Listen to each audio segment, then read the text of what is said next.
At the end of your life, what will be your legacy? What will you leave behind for future generations? For the world, join the World Messenger, Izabela Lundberg, each week as she brings you a new distinguished guest from the business, sports, or entertainment world to share their success, their struggles, and their lessons. They will share their insights into current hot topics that affect everyone. Izabela facilitates an intimate, vulnerable environment to find the true value of humanity and real leadership. Are you ready for your legacy? The legacy that matters? Hello, my beautiful friends. It's Izabela over here at the World Messenger, and I'm inviting you yet for another epic Legacy Leader show.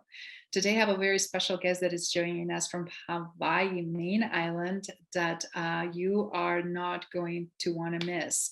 So much fascinating information and story for someone who has been phenomenal global CXO, technology executive who traveled the world, did so many amazing things in business arena.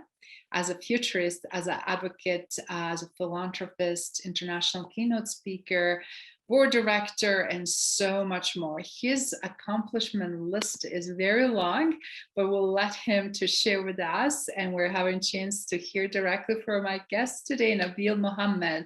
How are you? Mahmood, I'm sorry, Nabeel Mahmood. How are you? I'm doing great. Thank you very much for having me on your show, Izabela. I am beyond thrilled, specific after everybody will learn why. Today is epic day. It's marking 1 month on a very interesting, shocking event. And matter of fact, the third event in your life. But before we go, what that is and how is this even possible? And just to see you radiating, smiling, and being super happy, healthy. I wanted the audience to kind of get a little bit sense of your background. Where did you grow up and how did you get into dealing with top guns in global space, specifically in technology as a technology executives?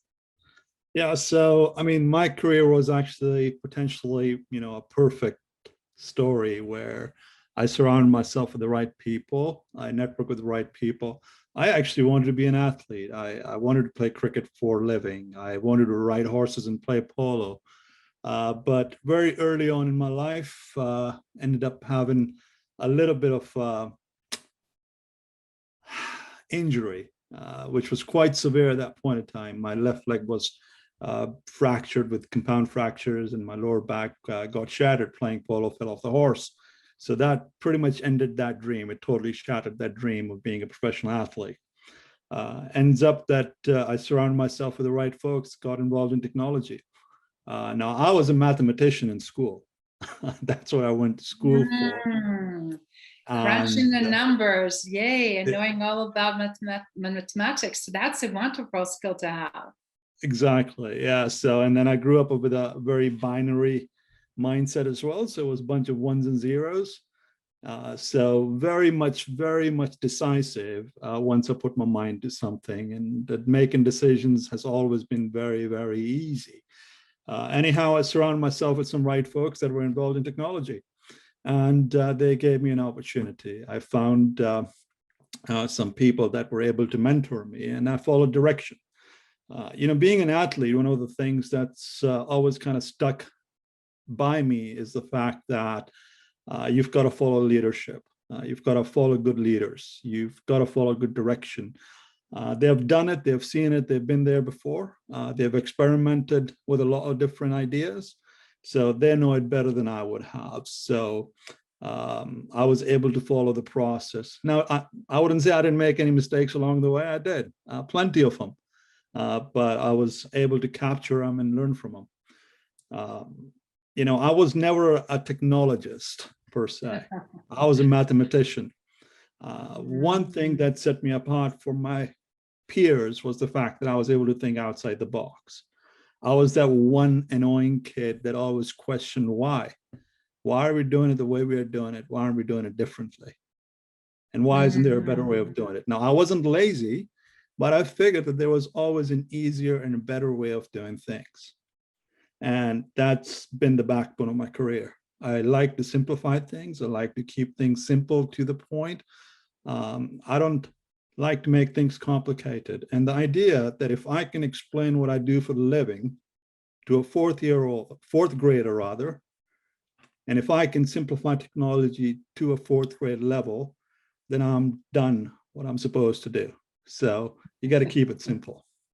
I love it. I love it. And it's very rare for such an early passion for math and to be so good at it, and then how to translate it in technology. But I love since like we have quite a bit of similarity, the curiosity and the dream and desire to be involved in sports. And right now we're having Olympics. It must be hard because I wanted to be Olympian when I was a little girl, and then was at that time not much invested in female sport. So I'm curious, when, as they say, when one dream dies, new get born. And since like that for you, mathematics and technology.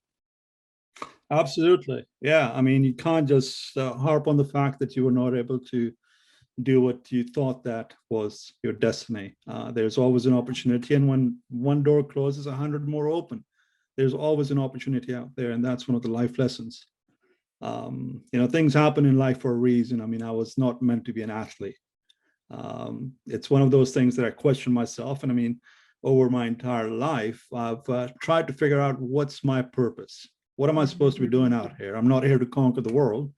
I'm certainly not in a position to change the world. But what I can do is contribute and probably make this a better place, one person at a time. And I love your question, what next and then how and what can we do and why, right? Because right now more than ever we need to question and kind of unlearn some learning, because a lot of times companies are doing things and they're not necessarily serving them the best, specifically with magnitude of change that is going on. So and you end up being on this insane trajectory, right, of global companies and travels, and something pivotal happened, obviously, because someone like of your stature, I'm sure, was not going to be just accepting an easy way of participating, right? So whatever you do, I can tell you put all your heart and soul into it, and sometimes there might be some issues there as well. So do you want to share a little bit what happened when you were on the peak of your performance and one of those first pivotal moments when you realize you need to take a turn? Yeah, so that journey really started the life-changing experience really started about 5 years ago. So when I moved to America and I got involved in technology, I stopped embracing my voice. I felt that, our culture here is very materialistic. Your success is measured by the dollars. Your success is measured by the car you drive and where you live and who you socialize with and what do you wear. And that ended up being my life. That ended up being my career. So it ended up being very material. Now, I was good at it. I wouldn't say I wasn't good at it. I was really good at it. But I did not have a purpose. Yes. Okay. I was chasing someone else's dream. I was chasing someone else's passion, potentially. I was chasing someone else's goals. I was keeping the shareholders happy. I was keeping investors happy. I was chasing money. And that wasn't me. Now, 5 years ago, the life-changing experience was that I flatlined. I had 2 heart attacks. I was dead on arrival. I was flatlined for 4 minutes and 19 seconds. Fortunately enough, I was able to drive myself to the hospital and know what the criticality of the situation was. Now, growing up as an athlete and going back to the story, I'm relatively fit. I mean, 6'4", about 200 pounds. I worked out regularly. Didn't really have any health issues. Not personally, not in the immediate family. I was healthy. I mean, I ate healthy. I took care of myself, but mentally, I was a disaster. And so do you mind sharing a little bit more what that meant? What do you mean with that? Because obviously so many people are chasing money, specifically during current economy and everything that is going on, right? And they don't know how to make any of the life business balance and everything else. So do you mind also a little bit from that experience share more, please? Yeah, so it just becomes about work. You think that you've got a job that's 8 to 5, you're going to come back home, have dinner with the family, do things with friends, but you don't. You end up working. I mean, You know, it was kind of nice when BlackBerry and Apple were fruits. I love we it. are we are connected 24/7, 365. We are in the data rush economy. It's all about now. People can't wait. Things need to be done right now. And the industry that we are in, we're not saving lives, but it feels like we are. Things can wait, but we feel that we cannot. So it's that immediate rush and the gratification of getting things done, feeling better and working long hours. And I don't feel you're really productive. But the moment that you're in, you feel that you are, because you're doing a lot of things. I think it's now looking back at things, it's like you're working just to work. You feel important, you feel satisfied, you have this fear of missing out, that you're not a part of that equation because somebody else might do it. There is that political element, well, somebody else is going to take credit for it. And it happens in all stages of your career. I mean, it doesn't really matter how high up in an organization you are. It's the culture that dictates that we've got to do things right now. We do not value life. We are just a number, unfortunately. And it doesn't matter which or where you're at in your career. That's been our culture over the last couple of decades here, unfortunately. And we don't embrace our voice. Things that you could say or think about 20, 30 years ago, you can't think or say now because you're going to hurt someone's feelings. But at the end of the day, you're self-inducing stress. You're killing yourself from inside out. You might not feel that today, but it's very hurtful because you're not embracing your voice. You're not true. You're not honest to yourself. You're not loyal to yourself. Your relationship and your personality is fake. It's a fake persona that it's glorified by the title that you possess. So that's where I was in my career 5 years ago. I wasn't me. I mean, if you look at me from today, from here and 5 years ago, I was a clean shaven suit and tie guy, always well groomed. And look at me now, I look like that character from Castaway. But this is me. I could care less what people think or say about me because that's their perception. But when I look at myself in the mirror every day, I feel that I've found my purpose. I feel that I'm contributing. And I've realized I'm not here to conquer the world. I could care less on being on the cover of the Forbes magazine or the next big publication because that's irrelevant. What's relevant is, am I able to contribute and give back to the community and people around me? Or am I able to change that one kid's life that's in the middle of nowhere and potentially does not have an opportunity and might die? Am I able to give that person an opportunity? And that's more important to me now than it has ever been. And I love how you have that strong sense of philanthropy and purpose and everything else. But with that particular incidentism back into that, obviously taught you pivotal lessons, right? That something has to give, you can't continue that on. So if you don't mind, take us on that journey when after they retrieve you, what happened next? Yeah, so the first time I had 2 heart attacks and I had driven myself to the hospital. It was not very theatrical in my point of view because I was at the right place at the right time with the right equipment and the right people that knew what they were doing. All what I was told was, Nabeel, you had flatline and you were dead for 4 minutes and 19 seconds. Now, it was certainly a shock, but not that theatrical. I did not understand the criticality of it till after I came out of the hospital. That, oh my gosh, I was a dead man. I was a dead man walking. Wow. When it happened, and after that it happened, I decided to make some immediate changes. And I said, okay, you know what? Forget California, forget the rat race. I'm packing my bags and I'm moving to Hawaii. We'll figure life out. And here we are. I've not figured life out yet, but I'll tell you, I'm a much happier person today than I was 5 years ago. And life's got a purpose. And the fact that I feel that I can embrace my voice and I can talk to myself, you know, both to my soul, rather.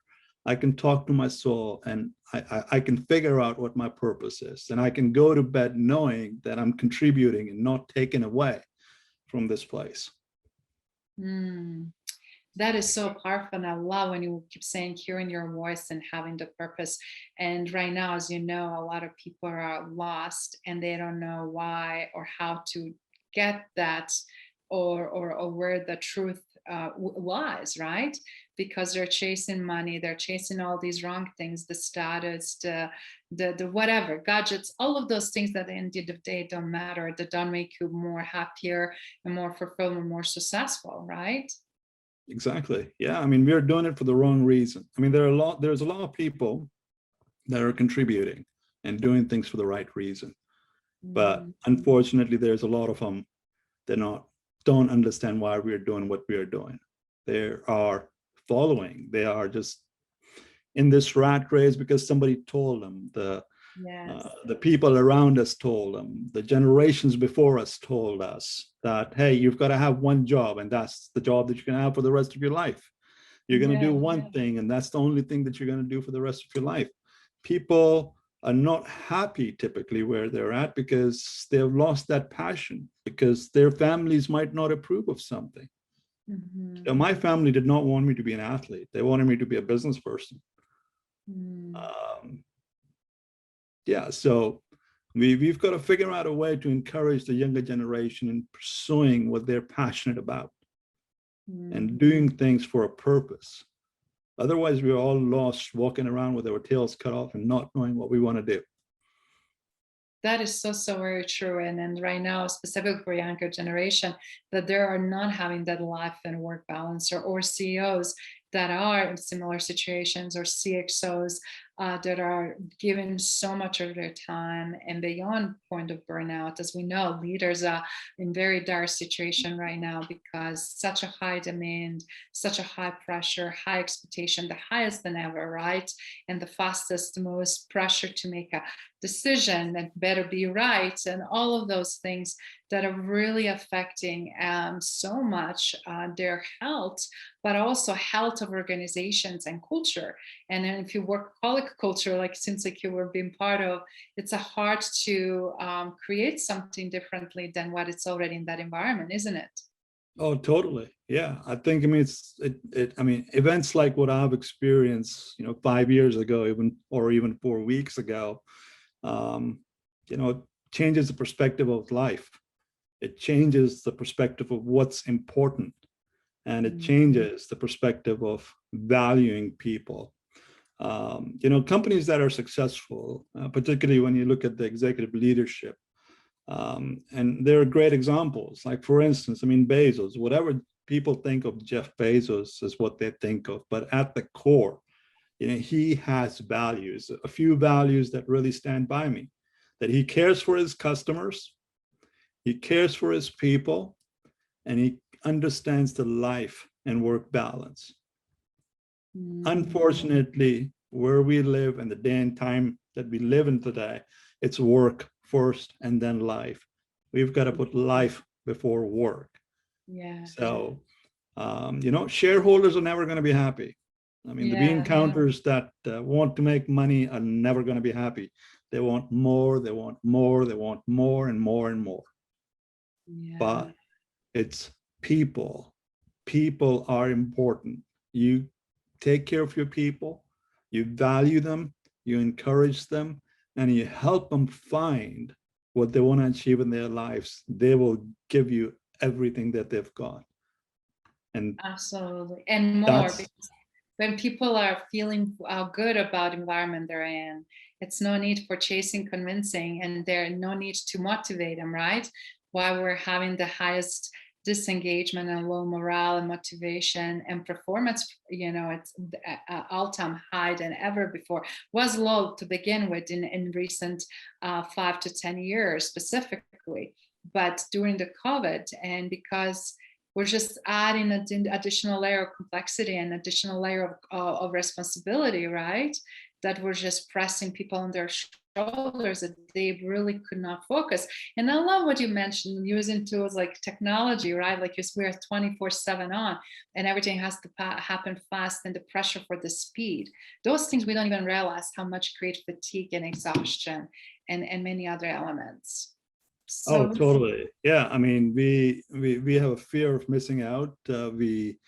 Um, screen time is crazy. I mean, how much screen time we have in our lives. So, my suggestion to people is just walk away. Go out and experience the sunshine. Go out and feel that breeze. Go out and smell nature. Go out and put your hands in the dirt. You know, get out and get away from computers and screens. You need something different. yes. And for Hawaii, oh my goodness, I can just imagine from main island, from gorgeous access to mountains and forests and fruits and flowers and all the way down to ocean and everything else. It's like it just like plethora of activities that you can do. It's a playground for being and playing outdoors, right? Isn't it Oh, amazing?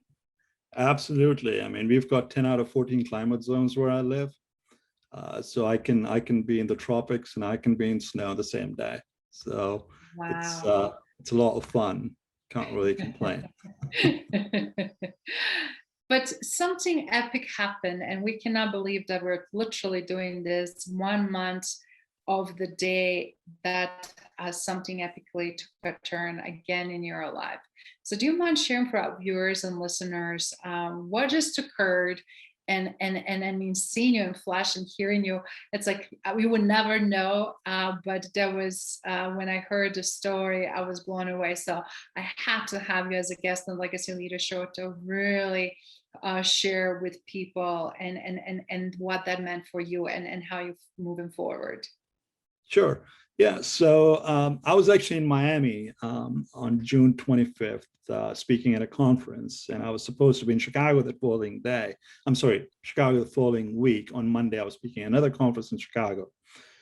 So we've got this initiative called the Nomad Futurist, where we talk about technology and break the barriers and have people embrace their voice, and also help the younger generation with their scholarships and education, primarily in areas around the world that are underdeveloped. So the gentleman that's actually on the board with me for this nonprofit, and he's actually a very good friend of mine, Phil. He's like, "Hey, Nabeel, you're in Chicago, you're in Miami, you're going to be in Chicago Monday, and we're both going to speak at that conference on Monday. Why don't you come over to New Jersey? And plus, June 26th is your birthday, so we'll celebrate your birthday, have a little fun, go to the city, and then we'll fly together to Chicago." I'm like, "All right, sounds like a plan." So Friday the 25th, I fly over to New Jersey and wake up in the morning. He's like, "Hey, by the way, we're actually playing tennis at my tennis and racket and country club this morning in a tournament." Like, Wow. "Phil, I've not played tennis in 20 years. It's like, "Oh, don't worry about it. We'll go playing tennis." I'm like, "All right, that's fine." And then we're going to go to the city and have a great time. Sounds like a plan. Well, we end up playing tennis. We started the first game at about 8 p.m. and 12:30-ish, we are finishing up the last game. So we played for a little over 4.5 hours. It was fun. Had a great time. Didn't feel a thing. I felt like I was still 18 years old, running around and chasing the ball. Anyhow, as we got done playing tennis, and granted, there's about a couple hundred people, that are playing tennis out there for the tournament, and people watching and whatnot. We were playing tennis at the upper court, and as I'm shaking hands with the opponents, my legs gave out, and I fell down.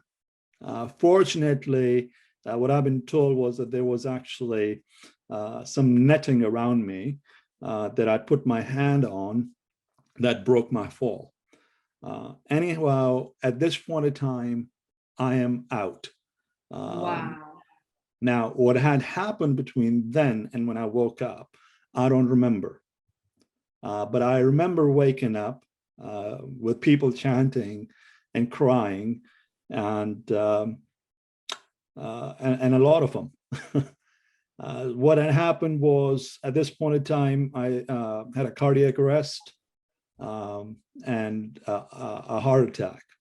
When I came out, so they tried doing, excuse me, they tried conducting CPR, and they brought a defib in and gave me a shock, and that's how I came back to life. What had happened was when I came out of it all, I thought that I was just dehydrated, and it was probably just heat exhaustion. That's probably the reason why I went down. Anyhow, by this point in time, as I woke up, the police department was there, fire department was there, EMTs are on site, and they decided to take me over to the nearest hospital and do emergency. We go there, and what's surprising, Izabela, was that my vitals were normal. My heart rate, my blood pressure, my oxygen level, everything is normal. Wow. So they took me over to emergency. Nobody's got any idea what had happened. Now, vitals are normal, CPR didn't work, and the defib with the electric shock is what brought me back to life. So there is certainly a state of confusion of what is going on here. The emergency doctor decided that they were going to keep me overnight. They asked for a cardiologist to come over, who started interviewing me. And at this point in time, they're doing a lot of testing. I mean, blood samples are being drawn. They're trying to figure out what's going on. And scientifically speaking, there's nothing wrong with me. No signs of anything whatsoever. So the cardiologist leaves. He's like, I'll come back tonight. We'll figure out how things are. We're going to keep you into cardiac care unit under observation. And I'm like, all right. I'm being a very cooperative patient, but I really wanted to go back home. I wanted to go and get out of the hospital. The cardiologist came back that night, and at night, around midnight, is when I started feeling I felt like there was an elephant sitting on top of me, and I also felt a shortness of breath. To which the cardiologist reacted immediately and said, we're going to take you down for a CT scan. We're going to run a camera through your artery and figure out what's going on, which they did. And my heart is functioning, but there is no oxygen. There's no blood going through the heart. Wow. And that's when they decided that they were going to do an open heart surgery and a quadruple bypass. So literally a month from today, you had an open heart surgery and quadruple bypass.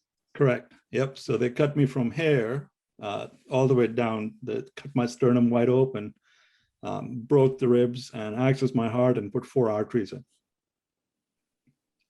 Wow. Wow. And how long? I'm sure the surgery was for a long period of time, and by the time you could be awake and recognize what's going on, I mean, when did you really, when did it sink in what just happened? Well, it never sinks in.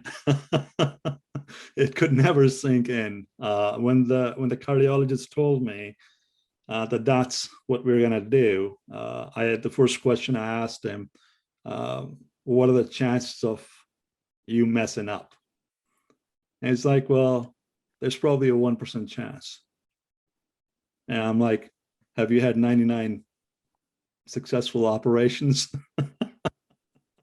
am I that 1%? To which he started laughing. But I mean, there's always a chance, right? I mean, anything can go wrong. But they were extremely professional, very good about things. When did it sit in? It still hasn't. I mean, I can't still believe at times that I've gone through all of this because, physically speaking and mentally speaking, I was never a candidate for a quadruple bypass. Wow, it just doesn't make sense. Yeah, as you said, no history, you're fit, you're lean, you're active, and it's like, how is this possible? Exactly. So, at that point in time, what do? You basically cross your finger and you wish for the best. And one of the things that I've learned, actually, a couple of things that I've learned through this process is that you've got to follow the process. And it's also mind over matter. Your mind's got to be stronger than the rest of your body. Yeah. So I was in surgery for about 5.5 hours or so. I didn't really get out of it, like whereby I could recognize things around me for a little over 20 hours. Wow. So when I came out of it, when I opened my eyes, I remember the surgeons, the doctors, and the cardiologists on site and saying, "Good job." I'm like, "Well, I didn't do anything. It's all you guys." And all what I remember were these pipes and a bunch of pipes coming out of me and hoses. All of what I remember was that there were more incisions in me than I could ever think of. I mean, I had incisions in my artery over here, on my neck, my arms, my legs. I mean, you think of it, I am fully connected. And the cardiologist was quite funny. He's like, "Hey, guess what? You're going to be doing laps around the hospital in the next 5 days." And I tried to turn around. I'm like, "You've got to be kidding me. You're probably much stronger than I am, because right now I can't turn and I can't lift my finger an inch and it hurts." Yes. He's like, "Yeah, don't worry about it. You're going to be just fine. You're strong." Like, all right. And I remember the first day I woke up, it felt like I was Neil Armstrong. Wow. And then I remember the second day I walked 20 feet. Now, 20 feet isn't much, but it felt like a major accomplishment. And within 5 days, I was doing laps, in the hospital. So, a lot of physical therapy, a lot of operational therapy, a lot of people to support. And, the thing that actually really hit me hard going through that experience was that all the nurses, all the doctors, the surgeons, the cardiologists, everybody was passionate about it and what they did. And they genuinely cared. It wasn't fake. They genuinely cared. They cared for my well-being, not just me in general, but every single patient. That you felt this connection, that you felt that with you're their not just support, a number, you're not just another person, but you are the person that they truly want to feel better and get better. Wow. Exactly. And that helped me heal very quickly. And 4 weeks into it, I can walk. I mean, I have been able to do pretty much everything by myself. I'm back to walking. I average about 2.5 to 3 miles a day right now, which is quite an improvement from not even being able to get up. It's kind of interesting. Before I left Jersey last week and I came back home, the surgeon said that there are people that were here before you got here that are still here. Wow, that is amazing. So, yeah, it's mind over matter at the end of the day. I mean, I don't have any secrets. I think mentally, if you convince yourself that you can do it, and that applies to anything in life. If you believe in yourself, if you believe that you're capable of doing anything, and you put your mind to it, you'll do just fine. I love your attitude. I mean, that is literally a month ago when you were taken to hospital and then another major traumatic surgery. And to see you not only released, but you travel across the country to Hawaii, you were able to endure the flights, and that is not short flight by any stretch of imagination. And just to be able to be on your own and bouncing back and breathing and functioning on your own, that is just amazing how human body recovers. But also, I'm sure how much it has to do, as I said, care and then self-care now. So with that experience, what would be some of advice for listeners and people watching that maybe are taking too easily for granted their own health?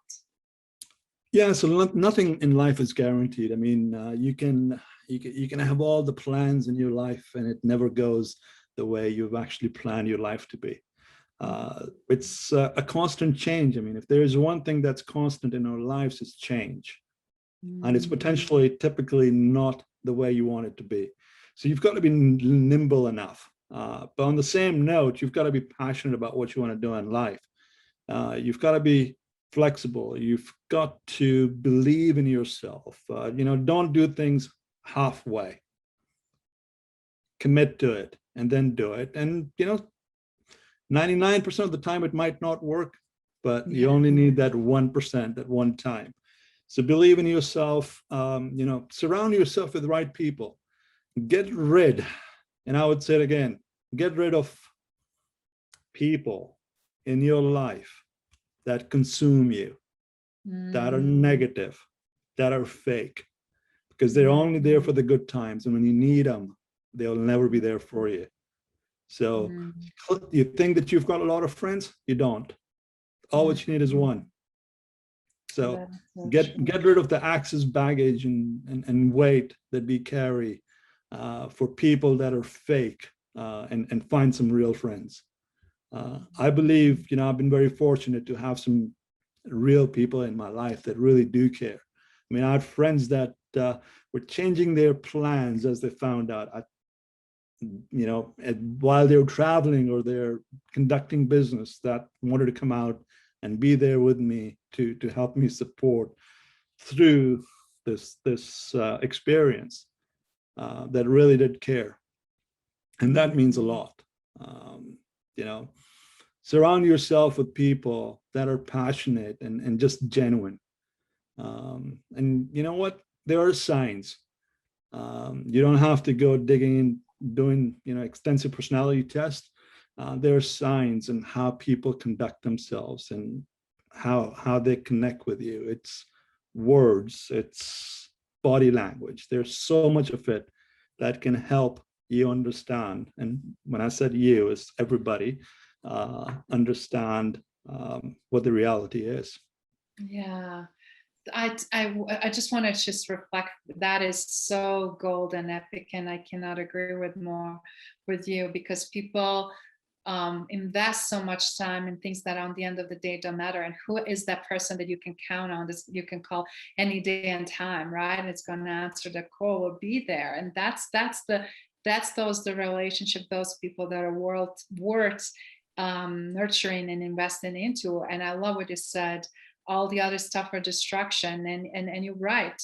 So many people that want to just like have fun and high life, but when comes even this COVID just proved that over and over, right? Who you can count on in working environment, you can work in a family or private life, and who can you count and in general, because values shifted so much, the priorities shifted so much. And as a result, also how we interact, sadly. People are so afraid to be vulnerable, to be so straightforward, open, and honest. I mean, look at what you're sharing here today. And I really want to just say this is remarkable on so many levels, because we need to hear more what happens and how easy is to similar situation occur, and not everybody gets so lucky. I feel like you're like a cat with 7 or 9 lives, however. 3 is more than enough. I don't think I'm ready to go through another experience like this. But I know, but when you did is like that is multiplied, because it was like, oh my God, yeah, it was just like what they had to do and all these steps. I was like, yeah, I feel like you're tapping into it, and it's so great to have you not only here at the Legacy Leader Show, obviously with us, but just so great to have you smiling, fully recovered, and as you said, now enjoying Hawaii and understanding even more so how important it is to be that great role model. And you have a reason to, you have somebody but that is watching you, right? How are you modeling that? So tell us a little bit about your kiddos and your family and things, because obviously from philanthropic standpoint, we have to walk the talk, right? Absolutely. Yeah, so I don't know what the secret is or why I'm back here again. It might have just been a wrong number. What I believe is that, I mean, that I might have done one good deed, and I'm not religious at all, but I believe is that I might have done one good deed, and there might be some kid somewhere or somebody that I might have helped with their lives or their career or whatever the case might be that just prayed for me. that those thoughts and prayers and the genuine concern potentially helped. I don't know. Nobody knows, right? But people care. And I think that's the most important thing. That's how you got to feel. Medical science is medical science. It's, again, very binary. I mean, we hope that we connect the tubes the right way and it's going to work. But at the end of the day, I believe that things happen for a reason. I had to go through these experiences to potentially become a better person. And it probably just had to reinforce in my journey and what I need to do or find myself. I don't know. I mean, we're all seeking those answers. So, but then again, I also feel that I've found my friends, I've found family, I've found people that are caring, and I've eliminated some of the rubbish out of my life, and I've found to be genuine and be real with people and people around me. That is, I love, because that's how I live my life, by being honest, authentic, genuine, and show up consistently like that. And that is also, that comes with level of vulnerability, right? And sometimes people appreciate that, sometimes don't, but that is also revealing and telling, right? Helps you weed things out, and then also take away all of those distractions, and helps you to figure things out. But also, as a family man, obviously having your children, right? And having their dad in their lives now, giving back in a way, a second time around.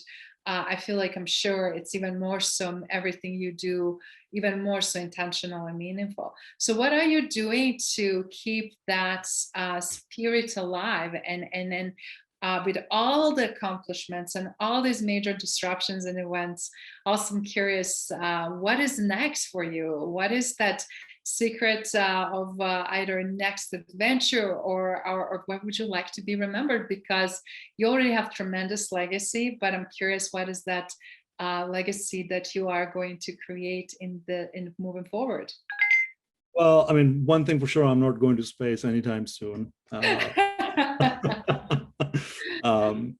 You already joined the line somewhere. I think I want to be a contributor. I think continuing on the journey and embracing my voice. Corporate culture basically dictates about me being a liability now for what I've gone through most recently and 5 years ago. So I want to change that it's the people that make the difference and not their handicaps. You should not judge people by their handicap. Even though they say they don't, they do, right? I want to basically contribute and continue on the journey that I'd originally set forth on, which I figured that I started 5 years ago, in helping the younger generation become better people, and that's through experiences and exposures and education. I want to build a stronger foundation for those kids. Unfortunately, where we are at on a global basis is that we've got all these funds and we've got these educational incentives for kids that are older. But think about it this way, we're building a house of cards. If you don't have a good enough foundation, you're building a house of cards. And there's plenty of people that don't get that education, they don't get that experience, and I want to be able to provide that to them at a young enough age. I want to be able to be some sort of a support mechanism for the mid to older generation as well, because there is a generational divide in technology. Yes. And we need to simplify it, right? Because kids are like sponges. They don't forget. They absorb everything that you show to them, good, bad, or ugly.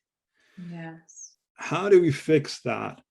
I want to figure that out. And I think a part of it is to bridge that generational and technical divide that we have experienced over the last 2 decades. I want to be able to reconnect people, because technology in a lot of ways is disconnecting people. I want to break the barrier of artificial intelligence being smarter than human. These pundits say that AI is going to take over the world. Well, guess what? You can't beat human intelligence. Absolutely. And an emotional intelligence element can never be recreated. So, at the end of the day, it's about embracing my voice, and it's saying the way it is, and hopefully somebody follows and joins me on my journey. But at least it's being a change agent. I'm not going to sit back and take it anymore, where these pundits that are not real dictate and define what the future generations are going to look like. So, to answer your question, that's a lot to do, but the only way I can do that is by embracing my voice and sharing that message. I love it. And such a beautiful thing to apply everything thus far you learned and discovered, and you find it now that is the most valuable, and that's where the most impact is going to be created, and where it's already been done. And I really kudos you for continuously showing up and still not only having desire and passion, but still doing it, right? To making it happen. And I love when you talk about generational gap in technology, but we're also seeing in other aspects, we have a huge gap in leadership too, that unfortunately then does not decide very well on those technology elements and direction. And that's why we have these insane pain points and a lot of conflicts and a lot of gaps as things are expanded further. So kudos for doing what you're doing and still thinking how to give back and in which best possible way. Absolutely. So any exciting speaking engagements or anything else coming up? Well, I mean, hopefully within the next week or so, the doctors and the cardiologists are going to release me to travel again and have some sort of a normalcy. So once I get their approval, again, it's a matter of following the process, right? I don't know medical science as much as they do, so I've got to follow their leadership and their recommendations. So over the next couple of weeks, as I clear up, I'm gonna get out and about and potentially speak at a few conferences. I do have a few things lined up later in the year in Europe. And on the mainland America as well. So can't wait to get out and meet people and share the story. That's fantastic. And then for everyone that want to get in touch with you, what is the best way? Because right now, obviously, you're mentioning about your nomad concept and how you engaging with others to share information around the space of technology and everything else on innovative ways, right? So where they can participate or find out what are you up to and maybe get involved. So I mean, I'm quite easy to find, I believe. I mean, Twitter typically works out great. My handle is my first name, last name, which is Nabeel Mahmood. Typically my travel schedules are published on either nomadfuturist.com or on nabeelmahmood.com. That's beautiful. So I will make sure that we have those links for everybody watching and listening, so you can not only get in touch, but also they can find you on LinkedIn, Instagram, and actually also hopefully soon again on Facebook and not Facebook, Clubhouse. Yes. Because you've been doing some really great stuff on Clubhouse and just phenomenal rich share. Absolutely. I've got to jump on that. It's been quite some time, so would love to get back on one of these days. Yes, take it easy, and then we definitely want to hear your voice and continue hearing your voice. And for everybody again watching and listening, chance to hear from survivor of 3 heart attacks and then third open heart surgery and 4 bypasses and major shift and recovery within a month to travel across the country. Oh my goodness. It's just amazing spirit. And I love the concept, where's the will, there is the way. And when you said, I can or cannot, it's a choice, right? So for anyone, just in conclusion, if you don't mind sharing that they're really struggling to get into that mindset, what would you recommend? How that helped you, not just these events, but obviously life experiences to have this attitude? What would be one word of advice or something for them, just if they take one action? So if you can take one thing away, it is live life like there is no tomorrow. And if tomorrow comes, live again. Wow, that is so powerful. I love it. That a great quote. We'll quote you. It was absolute pleasure to have you today with us, and we'll look forward to your future achievements and accomplishments and ways to not only have you back, but also to give a chance and opportunity for others to not only find you, participate and support your causes. And I cannot wait to see what are you going to do in months and years to come. Well, thank you very much for having me. It's been phenomenal. Thank you for listening to Legacy Leader Show. If you enjoyed the content and had a positive experience, then please leave us a positive rating. In addition, leave us a positive review whenever you are listening on whatever platform there might be. Make sure your friends and family also know about the benefit and value that we provide and what we have to offer. Cheers.